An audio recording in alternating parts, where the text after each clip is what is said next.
మీకేం డౌట్ లేదు, ఆంధ్రప్రదేశ్ రాష్ట్రంలో జగన్మోహన్ రెడ్డి అవుట్. అవునా కాదా? ఎక్కడికి పోతున్నాడు? ఎలక్షన్ అయిపోతానే మరి చిన్న పిల్లలకు కూడా తెలిసిపోయింది. ఎందుకు పోతున్నాడు? ఎవరన్నా ఎలక్షన్లకు పెట్టుకొని మళ్ళీ కౌంటింగ్ అయిపోయినాక ముఖ్యమంత్రిగా ప్రమాణ స్వీకారం చేస్తా, వైజాగ్ లోనే వచ్చి ప్రమాణ స్వీకారం చేస్తా అని చెప్పినాడు. భార్యాభర్త ఇద్దరు లండన్ పోతున్నారంటే ప్రజలకు ఏ మెసేజ్ ఇస్తున్నావు? అయిపోయింది గాల్ కేస్. వాళ్ళు నేను చూసా నిన్న మొన్న ఉద్యోగస్తులు ఓట్లు ఇస్తుంటే బూతులేకపోయా. భారతీయ జనతా పార్టీ తరఫున అలాగే మన కొంతాల రామకృష్ణ గారి తరఫున మన ఏజెంట్లు ఉన్నారు, MLA agent, MP agent. YSR Congress party తరఫున ఎవడు ఏజెంట్ లేరు అంటే చాప చుట్టేశారా లేదా?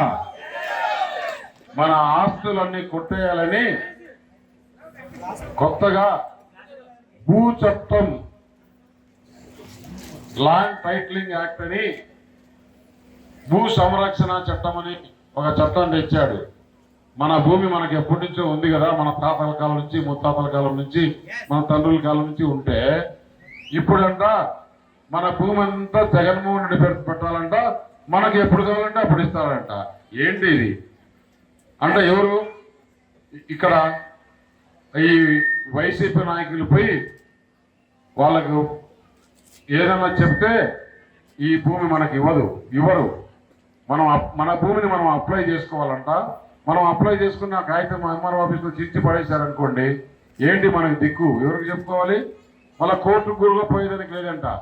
చట్టం ఆ మాదిరి చేస్తున్నాడు. అంటే జగన్మోహన్ రెడ్డి ఏది చెప్తే అదే జరగాలి, మేము చెప్పేదే చట్టం అని చెప్పేసి చెప్తున్నాడంటే ఇది చాలా డేంజరస్. మనం ఎంత కష్టపడి మన ఇల్లు కానీ, మన భూమి కానీ, మన స్థలం కానీ అలా పేరుతో పెట్టడానికి ఇష్టం లేదు. మన భూమి పైన జగన్మోహన్ రెడ్డి ఫోటో వేసుకుంటాడంట, మన భూమి పైన జగన్మోహన్ రెడ్డి రాళ్ళు బాతుకుంటాడంట. ఇది ఏమాత్రం సమంజసం కాదు. ఈ కూటమి ప్రభుత్వం వస్తానే మొట్టమొదటి సంతకం దీంతోనే చేసి ఈ చట్టాన్ని రద్దు చేస్తామని చెప్పేసి చెప్పడం జరిగింది. ఈరోజు యావత్ ఆంధ్రప్రదేశ్ ప్రజలందరూ కూడా భయపడుతున్నారు. ఈ చట్టం ఎంత ధైర్యం ఉంది నీకు చేసేదానికి, ప్రజల ఆస్తి నీ పేరుతో పెట్టుకునేదానికి.